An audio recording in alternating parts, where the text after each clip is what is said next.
minasyaitonirrajim. Bismillahirrahmanirrahim. Insyaallah pagi ini akan membaca buku dari judulnya Fiqhus Sunnah Dirayat wa Tanzila. Ini tesis atau disertasi ulama penuntut ilmu. Bismillahirrahmanirrahim, tentang mengenal perbuatan Rasul dan dilalahnya atas hukum. Yang pertama, bahwasanya semua perbuatan Rasulullah SAW adalah satu bagian dari sunnah nabawiyah, yaitu sunnah fi'liyah yang menerangkan ucapan-ucapan sallallahu alaihi wasallam dan yang telah dipraktekkan pada zaman Rasulullah SAW. Dan dari perbuatan dan ucapan inilah dasar dari hukum-hukum dalam Islam. Kemudian apa yang muncul dari Rasulullah SAW itu ada yang berupa sebagai manusia atau sebagai tabiat, dan ada juga yang berupa menjadi tabligh atau syariat. Dan ada juga yang berupa menjadi kekhususan yang tidak bisa diikuti oleh umatnya. Dan percampuran ini antara yang ada yang disyariatkan, yang tidak disyariatkan, maka ulama usul membedakan antara perbuatan Rasulullah SAW dengan menerangkan konsekuensi hukum-hukum terhadap perbuatan tersebut.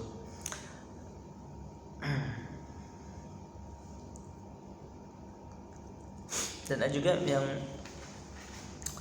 sehingga ada yang berupa menjadi hukum syariat, atau yang menunjukkan hanya menunjukkan kebolehan saja, atau yang menunjukkan dia sebagai bara'atul asliyah, ada yang menunjukkan sebagai untuk diikuti dengan perbuatan Rasulullah itu untuk dijadikan uswah atau untuk diikuti.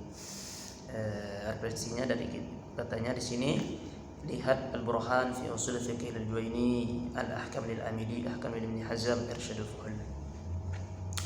Kemudian salah satu yang ulama penuntut ilmu yang ustaz yang membahas tentang perbuatan Rasulullah ini adalah Dr. Muhammad Sulaiman Al-Ashqar, ya, dalam risalahnya doktorahnya itu di Azhar mendapat disertasi itu af'al Rasul sallallahu alaihi wasallam wa dilalatuha 'ala al-ahkam syar'iyyah. Kemudian bagian perbuatan-perbuatan Rasulullah SAW telah masyhur di kalangan para usuliyin bahwasanya perbuatan Nabi SAW merupakan hujjah, ya, secara umum, karena dia merupakan dalil syar'i atas hukum-hukum Allah yang dibebankan kepada mukallaf. Makanya Al-Amidi dalam kitabnya Al-Ihkam fi Ushul al-Ahkam mengatakan bahwasanya sebagian besar para imam dari kalangan fuqaha dan mutakallimin mereka merasakan bahwasanya menjadi ibadah kalau berniat mengikuti Rasulullah SAW dan perbuatannya, baik itu perbuatan yang wajib maupun sunnah, maupun itu hanya mubah saja. Jadi ketika niatnya itu untuk beribadah, niatnya untuk mengikuti perbuatan Rasul, yang mana perbuatan Rasul itu ada kalau dia wajib, mandub atau mubah, walaupun perbuatan tersebut mubah, Rasulullah pernah bersorban misalnya. Jadi ketika ada seseorang, tidak ada, kata para ulama, bukan kata saya, tidak ada hadis sahih yang mengatakan fadilah sorban secara khusus untuk menceritakan Nabi bersorban. Jika seorang tersebut bersorban karena mengikuti Nabi berdasarkan cinta kepada Nabi, karena Nabi pernah bersorban, maka dia akan diberi pahala atas itu. Wallahu a'lam. Maka secara tafsil, secara rinciannya, bahwasanya perbuatan Rasulullah SAW itu ada yang merupakan syariat dan ada juga yang merupakan tidak syariat. Bahkan Imam Asy-Syaukani membaginya sampai 7 bagian, dan itu sunnah yang syariat, dan sampai juga Muhammad Sulaiman Al-Ashqar itu sampai 9 bagian. Belum dilihat, ya, kitab beliau ini Af'alur Rasul Muhammad Sulaiman Al-Ashqar belum, kitabnya belum belum dilihat. Kemudian dia terbagi, ada yang sunnah tasyri'i, ada sunnah adiyah. Sunnah adiyah ini yang sunnah yang muncul ya, muncul yang nyata padanya. Ada yang sunnah adiyah ini yang bisa menjadi qurbah, menjadi ibadah, ada juga yang tidak. Jadi perbuatan-perbuatan Rasulullah yang tabiat itu yang sebagai manusiawi, dia bisa seperti Rasulullah maka suka nanti insyaallah kita terangkan ya. Yang pertama adalah perbuatan Rasul yang jibillah, yang tabiat naluri manusia, yaitu yang tidak ada hubungannya dengan syariat secara asli. Dan jika dia kemungkinan ya dari perkara dia sebagai manusiawi menjadi sebuah ta'abbud atau ibadah, dia terbagi pada dua perkara. Yang pertama yaitu yang mayaqau minhu idraran, ya seperti pergerakan jasad ya, cara berjalannya, kemudian pergerakan anggota tubuhnya yang tanpa yang tanpa benar-benar disengaja, seperti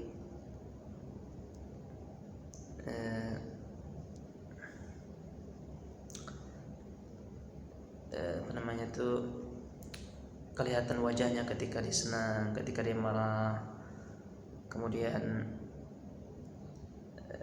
dia tidak suka dengan daging bob, itu bob biawak padang sahara ya.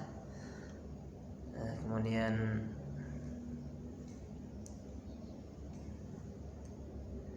dia mengatakan ia tidak ada di bumi kaumku, maka ya bagi orang yang makannya silakan. Dan juga diriwayatkan maksudnya dia suka dengan manis-manisan dan madu, dan suka debak labu. Jadi tapi yang perlu kita ketahui juga bahwasanya semua kesukaan Rasul adalah baik ya.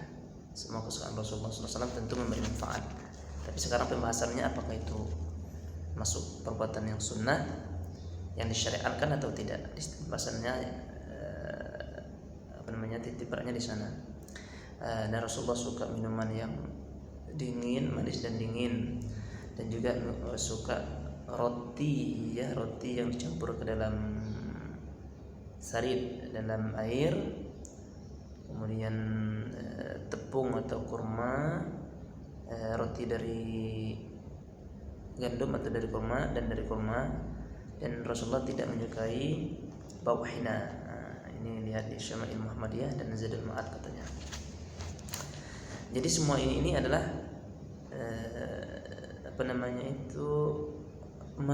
kesukaan pribadi Rasulullah SAW.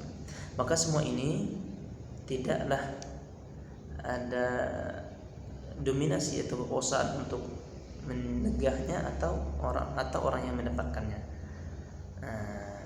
Maka hukumnya di sini adalah tidak berkaitan dia amrul bil ittiba, jika dia melakukannya tidak, dan ini tidak disuruh dan juga tidak dilarang. Bagi orang yang tidak melakukannya bukan berarti dia haram, berdosa. Bagi orang yang melakukan, dia tidak juga berpahala. Dan ini juga bukan termasuk uswah karena dia dilakukan dengan di luar minogir qasdin, dengan tanpa qasad, dan juga dia merupakan di luar dari taklif. Maksudnya semua ini tidak ditaklifkan, tidak disuruh ya. Ini kata referensinya dari Risalah Sulaiman Al-Ashqar. Kemudian yang kedua, yang B adalah yang ikhtiar, yang memilih ya, sesuatu yang bisa dipilih dari apa yang dilakukan dengan sengaja, dan pengaturannya seperti dan keinginan dari seorang sifat insan. Allahumma shalli ala sayyidina Muhammad, seperti berdiri, duduk, makan dan minum, tidur, cara berjalan dan qada hajat, dan cara dia membuat rumah, kemudian pakaian, kemudian obat sakit dan yang lain-lain. Ini dari dan semisalnya macam yang ini ulama bedakan, ada yang bisa ada yang qurbah menjadi ibadah, dan ada hubungan dengan ibadah, dan setiap hukum mempunyai kekhususan sendiri katanya. Dan hendaklah fiqhus sunan, memahami sunnah fi'liyah ini dengan menjaga kaidah-kaidah yang telah ditetapkan oleh ulama.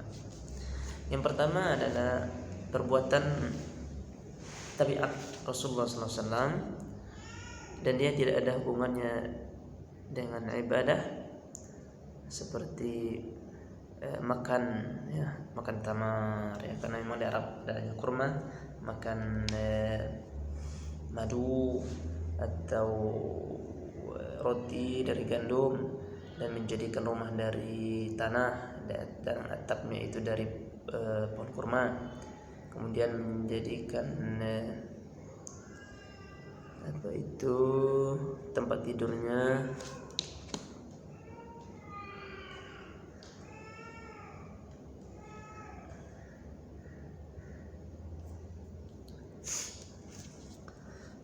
dari kayu, kemudian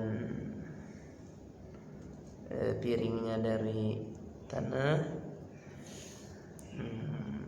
kamis, celana, dan pakaiannya, sandalnya.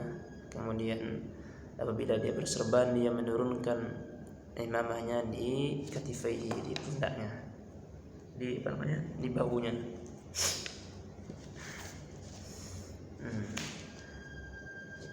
Dan seperti diriwayatkan juga, dia tidak pernah menolak minyak harum. Kemudian Rasulullah makan apa yang ada, dan sampai dia menganjalkan perutnya dengan batu ya, karena saking laparnya, dan melihat hilal 3 kali hilal, perutnya masih lapar, dan di rumahnya tidak dimasak api, masya Allah, dan dia makan dengan 3 jari, dan dia setelah makan dia jilat tangannya, dan sebagian besar makanannya itu diletakkan di lantai, maksudnya meja makan itu di lantai gitu, dia tidak makan di meja makan, dan tidak ada tisu yang bisa membasuh setelah membasuh tangan.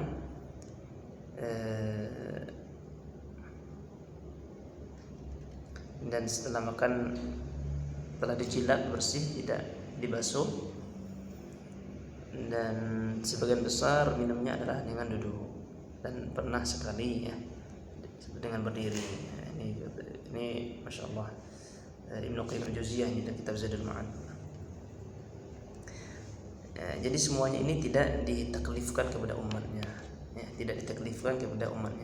Tapi tentunya walaupun tidak ditaklifkan, ini memberi faedah yang sangat besar, seperti Rasulullah makan dengan seperti setelah makan dijilat.